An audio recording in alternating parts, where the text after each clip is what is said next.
What's happening, guys? It's Gage, and today I thought I'd come with you with a video to try to fix lights.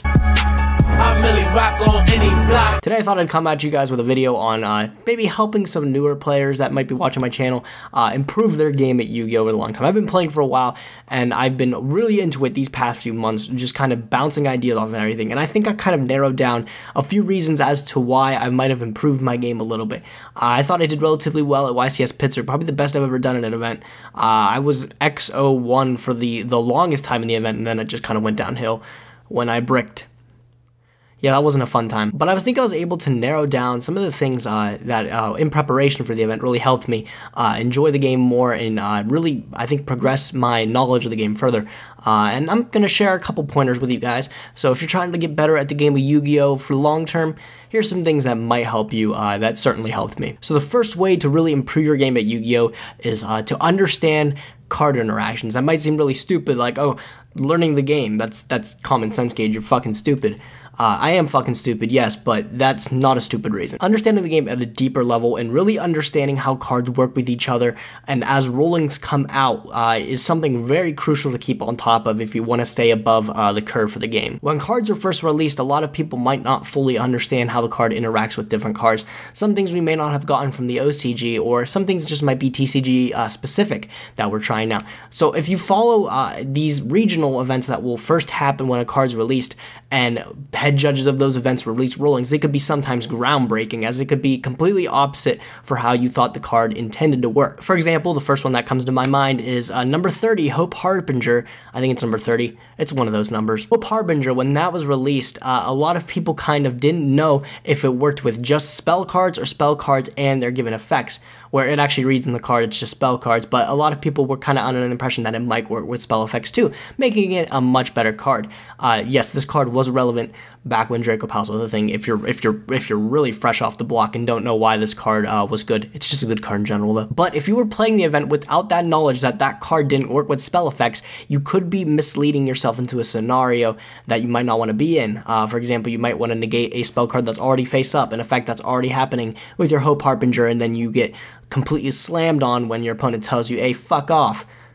So understanding these card interactions, not just the core basics of the game, but these off interactions that might not come up every once in a while, but will come up in a meta standpoint, is extremely important when you're wanting to play the game at its most highest competitive level. Yes, understanding Mystical Space Typhoon doesn't negate and shit is important as well, but keeping up on the curve of meta relevant stuff, like understanding that Infernoids banishing from the graveyard is not an activating effect, so your Abyss Dweller in turn wouldn't work with them. This is all very important stuff to keep ahead of, because you might find yourself making plays that are supremely suboptimal. Supremely suboptimal, I don't think that's the right adjective. Learn all your card interactions, learn how the game works, learn every meta card in the game before you attend an event.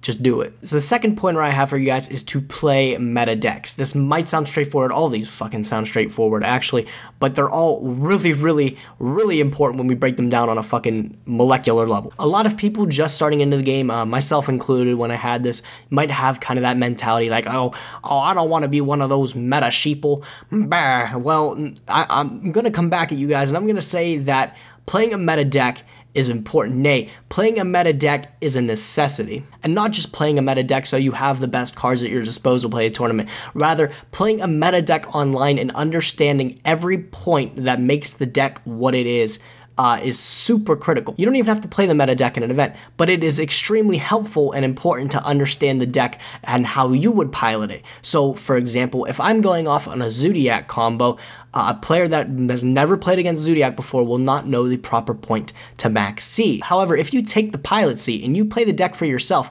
you will understand what point sucks to get max C at because you experienced it yourself. So not only understanding the combo itself, but understanding the critical points of the combo, where if I get max C'd at this point, or if I get Ghost Ogred at this point, I'm going to just straight up lose the game. You can use that against your opponent who may be playing that meta deck, and this is extremely helpful for rogue players too when they're trying to understand how to use their hand traps correctly. Hand traps are definitely the most powerful tool we have in Yu-Gi-Oh, but they are extremely hard to master and understand. If you play the meta decks and understand how they work, what cards are the most important to keep, you can use that to your advantage when you're playing a rogue deck against said meta deck. So no, I'm not telling you you have to play a meta deck at a tournament to do well at the tournament. I'm simply saying you have to play a meta deck to be good at the game. I guess that still kind of holds the same water, but learn meta decks, learn how they work. Do it. The third pointer I have for you guys is to get yourself in a testing group. Testing groups might include you and just a couple of your buds from locals, or even many of the online Facebook groups that there are for specific archetypes, like there's Mermail ones and Cosmo ones, I don't know, whatever tickles your fancy. Being able to bounce ideas off of players that may think differently than you is a huge asset that a lot of people don't take advantage of. You will never improve at the game of Yu-Gi-Oh! If somebody doesn't tell you you suck, or somebody doesn't tell you your ideas are terrible. Simply put, you gotta learn to take criticism. Somebody's gotta give it to you. This is the perfect medium. Like I said, a testing group could include just a couple of your buds from your locals, you know, it could include one of those many Facebook groups, or even just forming a team, which is a collective group that's looking to better themselves as a whole to maybe show well at an ARG or something. That is a huge liability, a huge asset to have when you're trying to get better at the game individually. I'm not technically a sponsored player with Pro Play Games, but I still am included in most of their group chat stuff, so I get to hear about their techs and everything, and it's actually really interesting to kind of put it in my head and say, wow, that actually is kind of a good idea. I would have never thought of that. Having somebody in your group that can bounce that information off you is huge, and it's definitely really fun too. Which brings me to my last point, my fourth point. It's definitely not 5, it's an odd number, but I can only think of 4. And the fourth point is cliche, but it is have fun with the game. If you do not enjoy the game for what it is, you will never want to find yourself getting better at it. That's just the case. Sometimes you have to get your ass kicked playing Volcanics once or twice to really have a good time with the game and sit down, play a meta deck a couple times, and learn it for what it is. Making sure that you're enjoying the game for whatever format it is and everything will definitely put you at the top of your game, because you'll want to test more, you'll want to find all these combos, you'll want to figure out the meta more and more when you enjoy it. If you're not feeling the meta decks, if you're feeling like you're having a snooze fest playing Zodiacs a couple hundred times, put in some fucking ghost tricks, start flipping shit face down. Have a grand old time. Play fucking mill decks, I don't know. Like I said, if you're not having fun, you're not gonna wanna find yourself getting better at it. That's pretty much the case for anything. So make sure at all points you are having a good time playing Yu-Gi-Oh! Because if you're not gonna wanna learn all these meta decks, because some of them are quite boring to play. See True Draco. I know these aren't exactly pinpoint ways to find yourself getting better, but they are just broadened kind of ideas for you guys to take in.